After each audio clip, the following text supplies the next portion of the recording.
They tried to beat the bull, a powerful and furious beast, but a homeless man stepped in first. What happens next will leave you speechless. The whip cracked across the bull's face like a bolt of lightning, and the sound carried through the auction yard with a sharpness that made even the most hardened men flinch. The beast bellowed, a sound so deep it shook the dust beneath the wooden rails and snapped one of the ropes that bound it. The crowd erupted with startled gasps, then laughter, some stumbling back while others pressed forward, eager to see more. Owen Briggs, broad-shouldered and flushed from drink, grinned with a wild spark in his eyes as he swung the whip again, shouting, "Show them your horns, you devil! Let's see who's tougher!" His voice was hoarse, his pride swelling as the bull lunged dangerously close to one of his companions. The men circling the animal did not retreat. They leaned in, ropes tight in their hands, sticks raised like weapons. Each blow they struck seemed less about control and more about proving themselves in front of the gathered crowd. The bull, massive and scarred, tossed its head violently, foam clinging to its lips.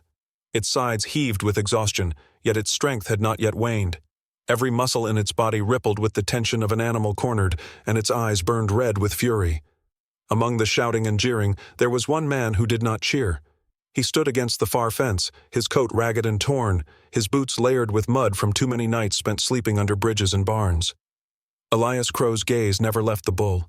His eyes were narrow, sharp as flint, tracking every twitch of muscle and every snap of the ropes. To the men around him, he was invisible, just a drifter, a beggar who had been hanging around Brindleford for weeks. They saw only his unshaven face and sunken cheeks, dismissing him as nothing worth notice. Yet inside, Elias's chest tightened with a familiar weight. He had seen this dance before. He knew the rhythm of cruelty, the way prideful hands pushed a beast to the edge of madness. One man laughed too loudly, raising his stick high. Another yanked at a rope, forcing the bull to stumble awkwardly, its hooves carving trenches into the dirt. The dust rose thick, clouding the air, carrying the smell of sweat and fear. Elias pressed his hand against the fence post, his fingers clenching as though he were restraining himself from moving.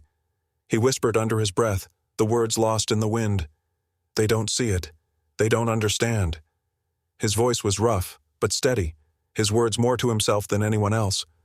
The bull's roar shook the air again, its horns catching the edge of a rope and tearing it free. One of the young ranchers stumbled backward, barely escaping a deadly charge. Gasps broke through the laughter this time, but Owen Briggs only laughed harder. His whip cracked once more, cutting through the bull's fury like fire thrown onto dry grass. The men cheered Owen's boldness, blind to the danger gathering around them. Elias exhaled slowly, his jaw tightening. He had seen this moment before, the point where the beast, beaten past its limit, became something unstoppable. He knew what would come next, though the others did not. That was the curse of experience, to see disaster before it unfolded, and to know what it would cost. Still, Elias remained still, a war raging inside him. He knew stepping forward meant more than risking the bull. It meant drawing the wrath of these men upon himself. Men like Owen ruled Brindleford, not by law but by pride and fists, and Elias, with nothing but the clothes on his back, could not afford more enemies. Yet when Owen's whip struck the bull's face again, and the animal charged so violently that the wooden rails creaked under the force, Elias's restraint broke. The sound of the whip, the sight of the blood streaking the bull's hide, awakened something long buried inside him. His fingers curled into fists, and his breath grew heavier. A memory flickered, dusty yards, ropes snapping, and a younger Elias moving with precision as bulls twice his size bent to his will. He had walked away from that life, or perhaps it had been taken from him. But now, here, with this crowd jeering and a proud beast suffering, the weight of that past pressed down too hard to ignore. "Hold him down!" Owen barked, his voice booming across the yard. The ranchers scrambled, pulling hard on the remaining ropes, raising sticks like clubs. The bull fought back with desperate force, but it was outnumbered, cornered on every side. Its breaths came in ragged bursts, its strength slowly choked by exhaustion and cruelty. The crowd leaned forward, hungry for the chaos. Some men shouted for blood, others for victory. Dust hung thick, shimmering in the heat of the afternoon sun. Every face was fixed on the bull, every face except for Elias's, which flicked from beast to men to the crowd. He saw what they did not, that if the bull was driven any further, it would not just break the ropes but the men holding them. People would die. The yard itself could become a place of ruin. Elias took a step forward, his boots crunching the gravel. No one noticed. His eyes locked on the bull, and for a brief second, he whispered again, softer, as though speaking directly to the beast. "You've had enough, haven't you?" The ranchers raised their sticks higher. Owen shouted for them to strike together. The crowd cheered louder, blind to the danger, blind to the cruelty, blinded by the pride of men who thought themselves in control.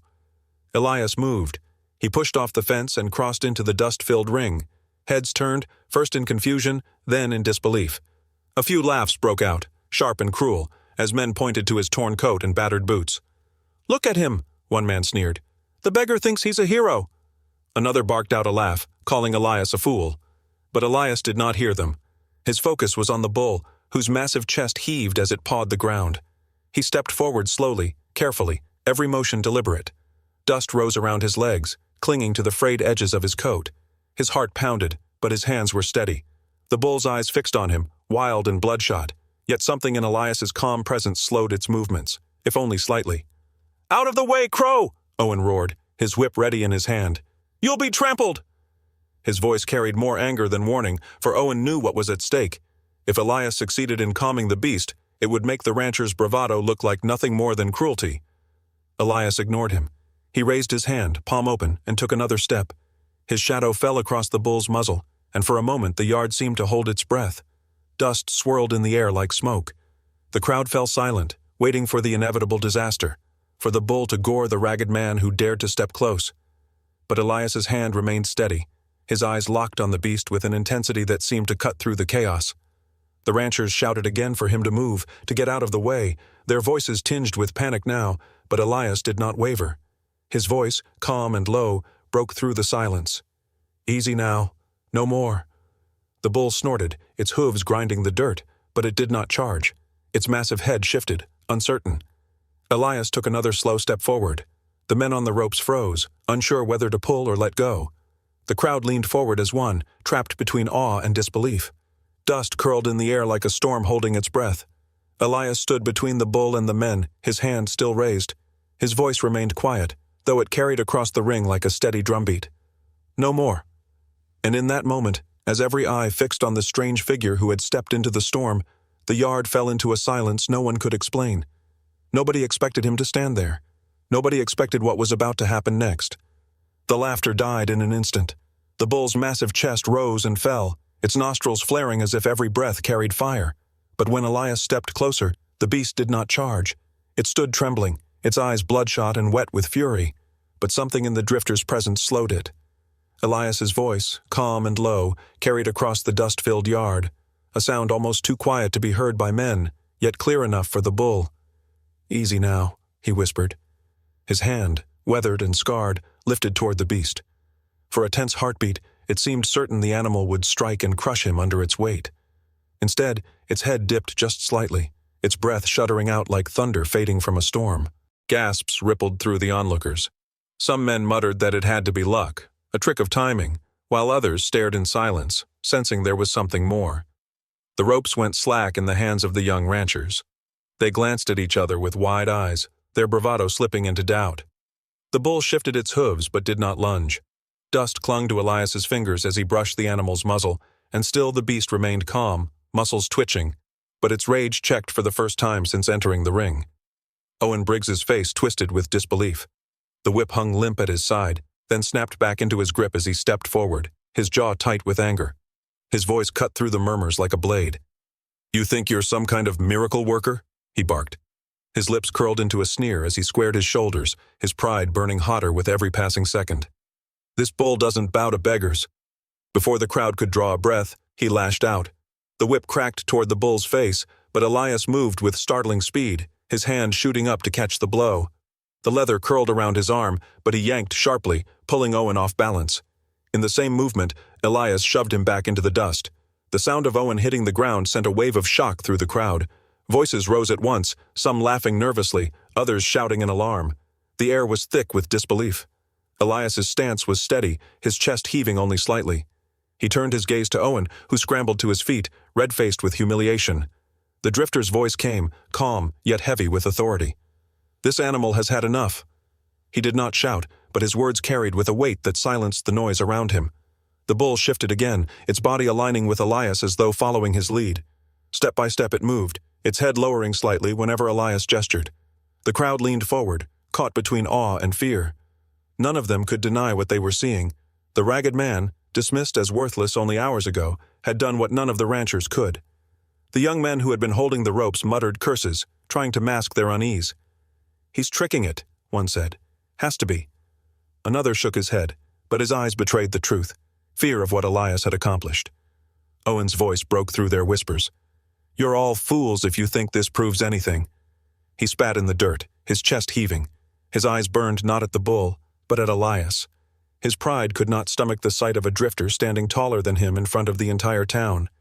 He raised his voice to the crowd, pointing at Elias with his whip. "This man's nothing but a fraud. He's making fools of us all. You'll see."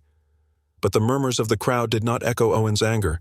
Some men nodded toward Elias with wary respect, while others stared at the bull, unable to look away. Dramatic irony filled the air. Every man in the yard believed Elias's life now hung by a thread, but something greater stirred beneath the surface, a truth hidden in the scars of both man and beast. Elias gave no answer to Owen's rage. He stayed with the bull, whispering softly, guiding its movements like a general guiding a soldier. The bull snorted, stamping once but did not break away. Its trust was fragile but present, tethered by the calm strength of the man at its side. Owen, humiliated and furious, turned to the other ranchers. His voice sharpened, dripping with command.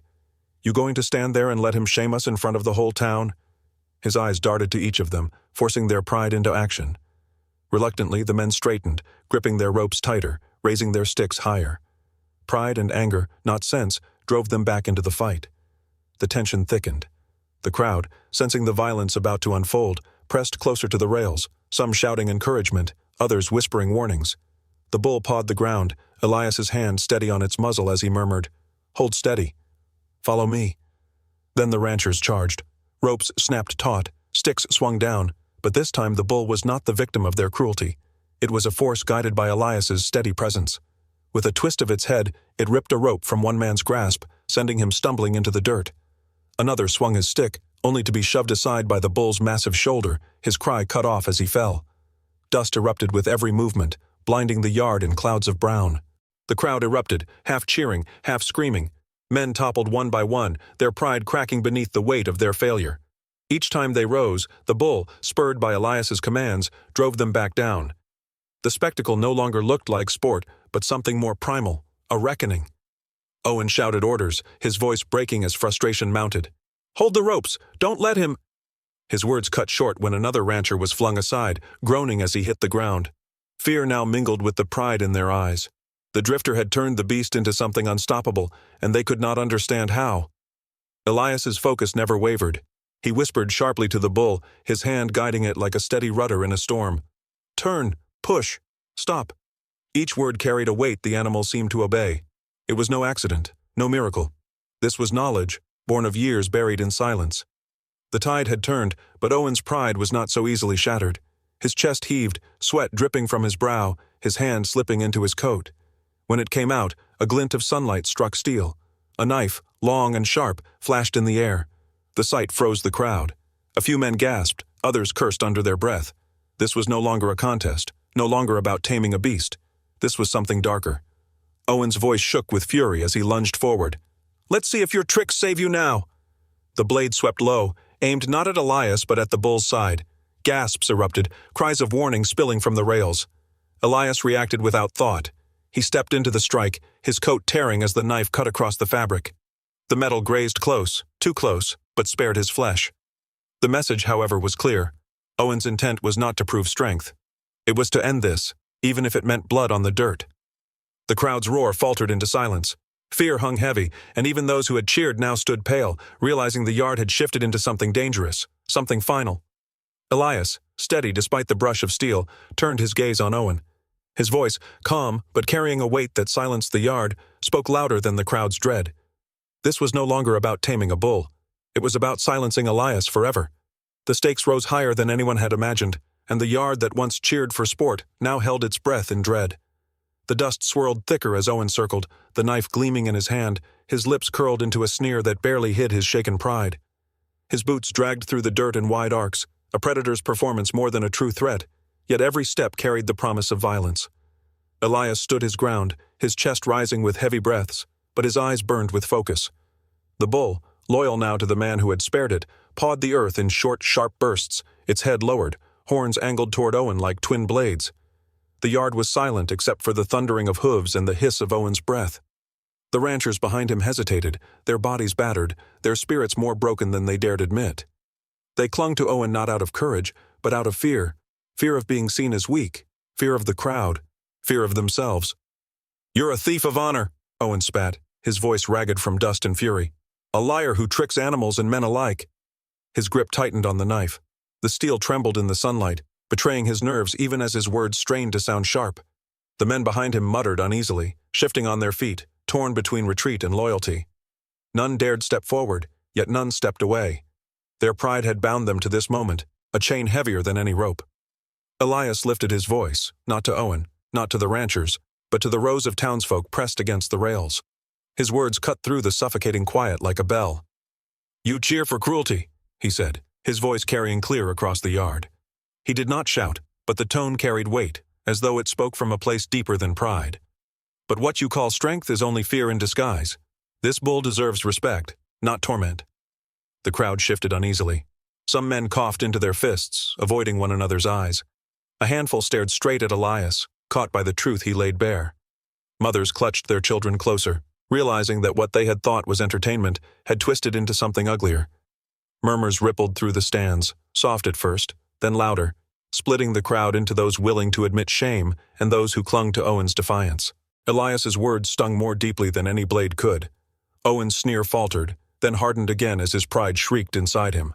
With a sudden roar of anger he lunged, the knife flashing toward Elias's chest. The air split with cries of warning, but before the blade could land, the bull surged forward with a snarl that seemed almost human. Its horn clipped Owen's shoulder, the impact violent enough to spin him through the air. He hit the ground hard, his knife skittering away across the dirt. The yard erupted in chaos. Shouts filled the air as ranchers stumbled backward. Some dropped their ropes and fled toward the edges of the ring, scrambling to escape the fury they themselves had unleashed. Others tried desperately to regroup, grabbing at one another to mount a defense. But the bull was no longer prey. It was a protector. Every step it took sent men scattering. The ground shook with its charge, dust exploding upward as it knocked another rancher flat with the flick of its head. Elias moved with it, his arms steady, guiding its motion with sharp gestures and quiet words. "Hold, turn, strike." Each command was low, nearly drowned in the chaos, yet the bull obeyed, twisting its massive body with startling precision.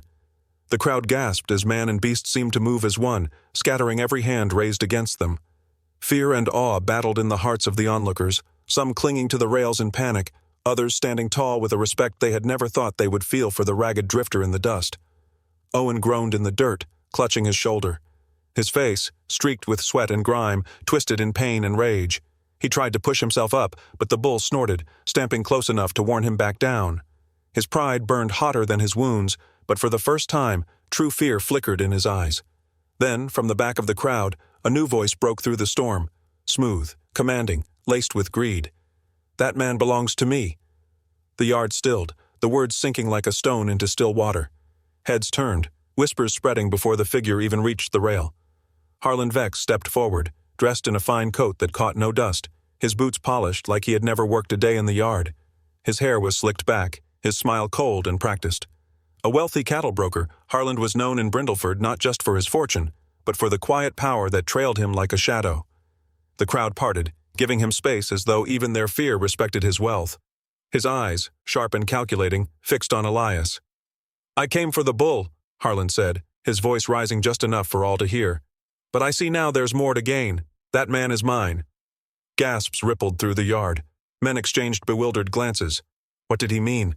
His. The words dripped with ownership, not opportunity.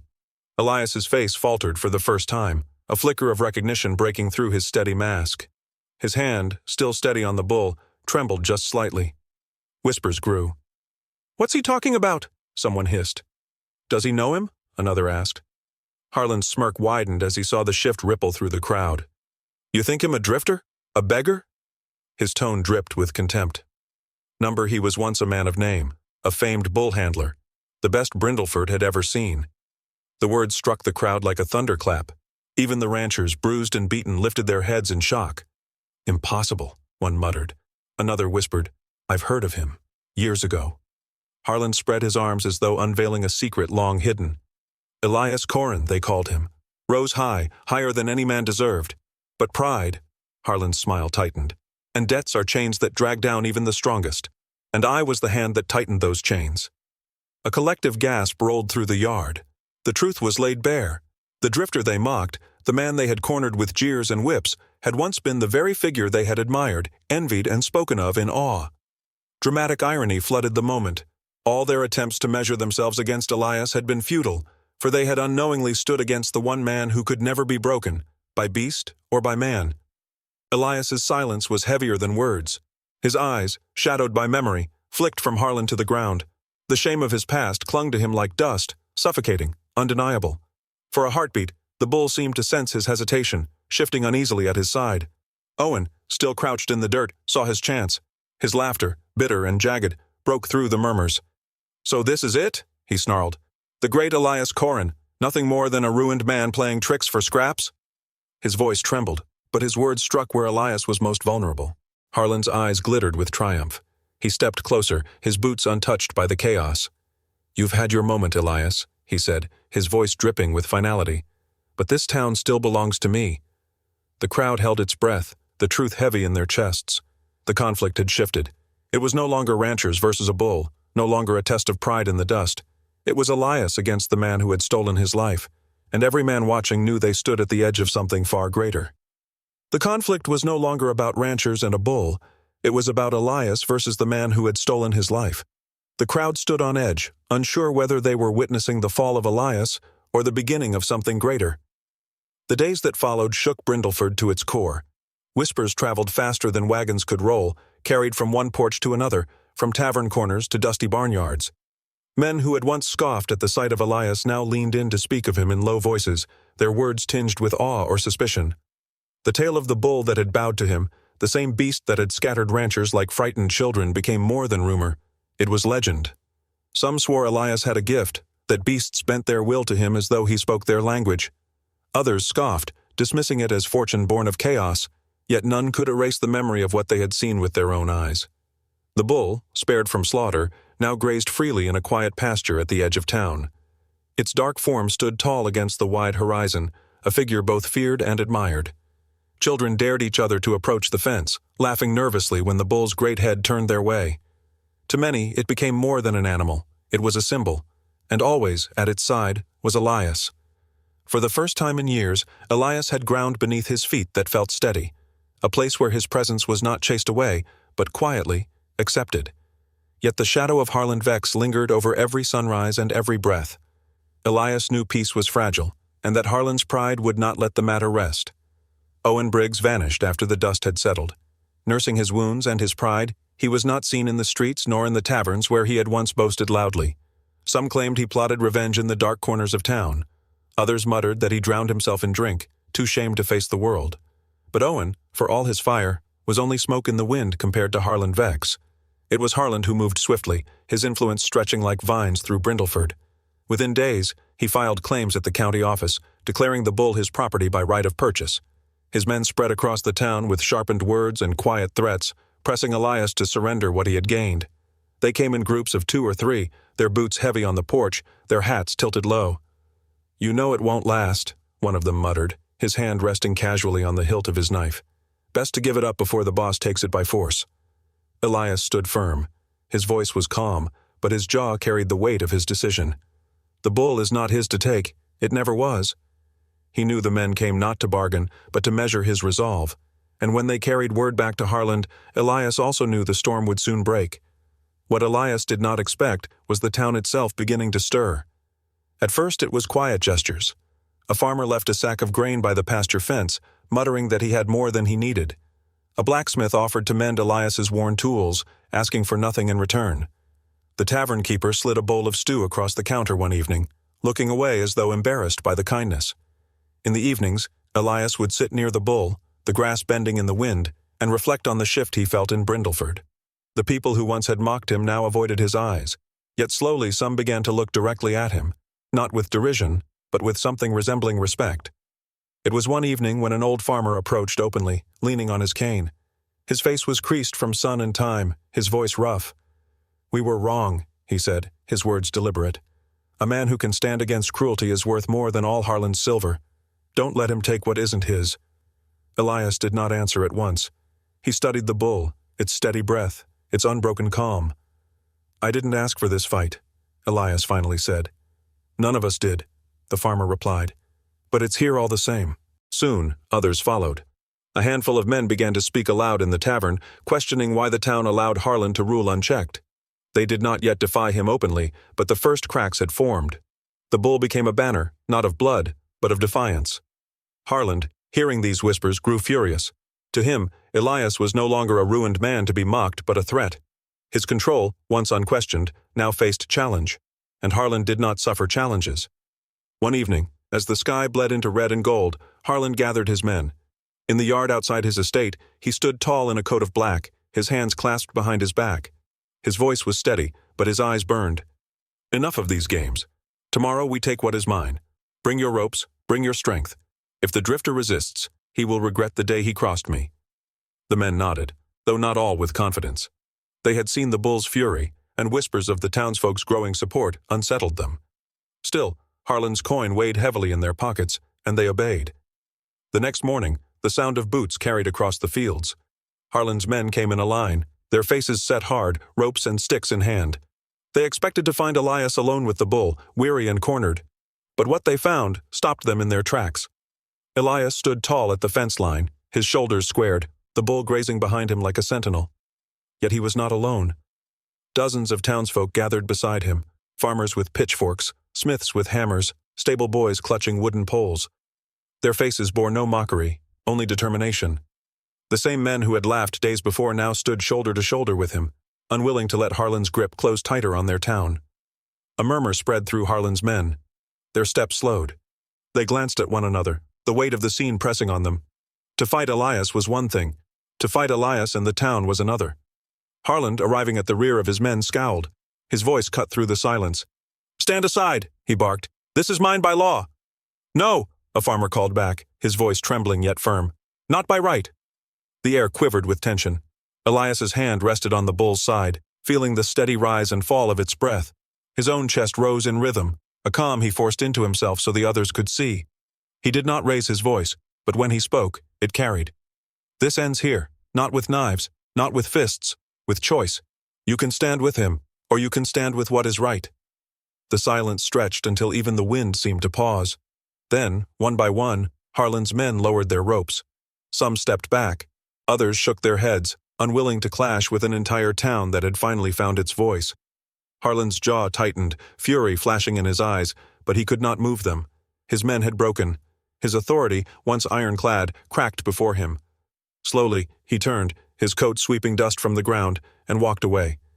His silence was heavier than any threat, for it promised he was not finished.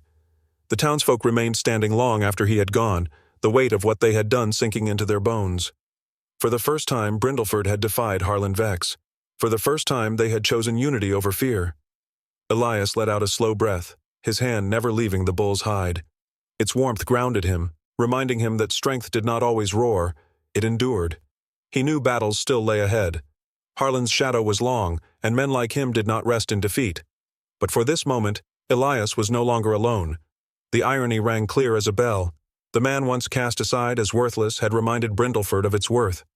The people who once had gathered to cheer cruelty now stood as witnesses to respect. And though Harlan lingered in the shadows, plotting his return, one truth had become undeniable.